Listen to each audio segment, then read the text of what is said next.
nơi không mấy mình đến ai chụp tâm bầm bay bầm buồn đập ôn che chụp biệm nó cái bắt ta hơi tam để dạy cá bong rồng đua tu được sao bong rồng đua mà tô cái nhé chơi cầm chơi KQO ôn nó không mấy mình đến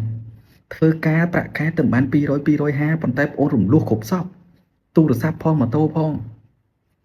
bong rồng đua nâng mà này thấy nơi chai luôn anh thấy nơi độ mà chồng ấy áo cru xa thì ôn đốt ở rồi tê vì chỉ rương để cru thắt nặng vì chỉ rương để cru thắt nặng mình đến mong cho nè đểខ្ញុំបានព័ត៌មានឲ្យខ្ញុំជួបជាក់ស្ដែងខ្ញុំចុកទៅឃើញជាក់ស្ដែងក្មេងៗចេះជពាក់លុយគេប្រាក់ខែអូននោះតិចណាឃើញទេពីរឿងគួរតែអាហ្នឹងណាដោយសារតែការឲ្យតម្លៃរបស់សង្គមណាសង្គមដែលរស់នៅឲ្យតម្លៃទៅលើសម្ភារៈនិយមយើងមើលទៅលើសង្គមឲ្យតម្លៃទៅលើភាពលោឆាយទាំងអស់ហ្នឹងវាបានឆាបវាបានឆក់យកចិត្តរបស់បងប្អូនលែងខ្វល់ពីការសិក្សាហើយរឿងរៀនការច្បាមយកចំណេះដឹងអត់សូវខ្វល់ហ្មងសំខាន់ចប់ទី12ទៅរកការងារធ្វើអញមានលទ្ធភាពបង់មនុស្សអញមានលទ្ធភាពប្រើប្រាស់ទូរស័ព្ទអញមានលទ្ធភាពមានម៉ូតូជិះដូចគេដែរគំនិតគិតទៅរឿងទៅបែបហ្នឹងចុះបើសិនជាការងារហ្នឹងនឹងថឹងវាអត់អីណាចុះបើអត់នឹងថឹងអត់មានលទ្ធភាពនៅក្នុងការសងគេនោះបាត់បង់ការងារក្នុងអាយុ19ឆ្នាំឬ20ឆ្នាំពួកឯងខូចឈ្មោះតាំងពី9 10 20ឆ្នាំបាត់ហើយទៅរកទំពាំងល្អឯណាយកមកស្នងឃើញទេ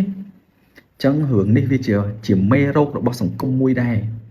អ្នកលក់ក៏ដោយគឺស្ថានរញ្ញវត្ថុក៏ដោយក្រុមហ៊ុនបងមលុក៏ដោយមើលផងមើលឲ្យបានល្អិតល្អន់កន្លែងហ្នឹងផងកុំចេះតែឲ្យពេកហើយក្នុងនាមជាអាណាព្យាបាលជាឪពុកជាម្ដាយបើសិនជាកូនយើងទំចូលធ្វើការបាន3 4 5ខែហើយអាយុគ្នានៅប៉ុណ្ណឹងណាកុំឲ្យគ្នាយកកហ្នឹងយកទៅលោបំណុលកុំឲ្យគ្នាច្រើនតែចូលធ្វើការភ្លាមវាមានការជំរុញខ្លះវាចិត្តរបស់គាត់នឹងចង់បានខ្លះទៀតឪពុកម្ដាយអត់បានហាមគាត់ទៀតគាត់ធ្លាក់នៅក្នុងបំណុលដោយអត់ដឹងខ្លួនទេងើបអត់រួចទេគ្មានថ្ងៃងើបទេបើសិនជាមានបញ្ហាការខ្ចីលុយការជពាក់លុយគេទុកឲ្យខ្លួនឯងចាស់ទុំតិចទៅស្គាល់ជីវិតឲ្យបានច្រើនស្គាល់របៀបរបបក្នុងការធ្វើការឲ្យគេឲ្យបានច្រើនអាយុ20ក្រាស់30ឡើងចាំចេះជពាក់លុយគេក៏មិនទាន់យឺតពេលដែរកុំនៅក្មេងៗអញ្ចឹងហើយទៅជពាក់លុយគេមានឪពុកម្ដាយខ្លះទៀតណាខ្លួនឯងខូចឈ្មោះហើយនេះ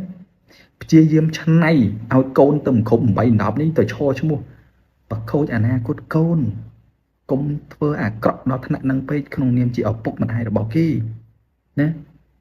សាហាវណាស់អាហ្នឹងថាខ្លាវាមិនដែលស៊ីកូនឯងទេប៉ុន្តែបើសិនជាឪពុកម្ដាយដែលកំពុងមានបញ្ហាបំណុលហើយរៀបឲ្យកូនអាយុទៅ8 10ណាទៅចេះជពាក់លុយគេខ្ចីលុយទៅយកមកឲ្យខ្លួនឯងទៀតណាអាហ្នឹងវាសាហាវជាងសត្វទៀតហៅណាកុំ